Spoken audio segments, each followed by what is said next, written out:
ব্যক্তি একটি বিমল কিনে তাতে জর্দা না মিশিয়ে খেয়ে নেয়, তাহলে সেই ব্যক্তিটির জীবন বয়স হবে কি হবে না?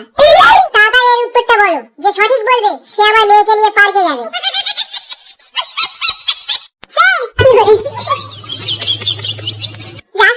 একটা মেয়েকে কতজন নিয়ে যাবে? হ্যাঁ মদন, তোর খাতাটা দেখা। সে যদি বিমলে জর্দা না মিশিয়ে খায় তাহলে তাকে সুইট সুপারি খাওয়া উচিত। সাবাস, একদম সঠিক উত্তর দিয়েছিস। সত্যি স্যার? আজকের বনবিটার জায়গায় গাঁজা খেয়েছিস নাকি? আরে সামহা, এই শীতের দিনে বাসন্তী কোন সাবান দিয়ে স্নান করে রে? বাসন্তীর হাত পা গুলো দেখ, অনেক ফর্সা হয়েছে বাসন্তী। সর্দার, গরমের দিনে যখন আমরা নদীতে স্নান করতে গিয়েছিলাম তখন বাসন্তীকে দেখেছিলাম সারা গায়ে সাবান ঘষে ঘষে স্নান করছিল। যদি তোর বয়ফ্রেন্ডের জীবন বাঁচাতে চাস তাহলে এই শীতেও তোকে ঠান্ডা জল দিয়ে স্নান করে দেখাতে হবে। বাসন্তী, এই এত শীতে তুমি ঠান্ডা জল দিয়ে স্নান করবে না? এই সামহা, দেওয়ার গায়ে ঠান্ডা জল ঢেলে।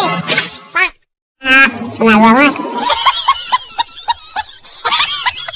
শোন বাসন্তী, তোর কাছে দুটো অপশন আছে, হয় আমাদের সামনে নেচে দেখা,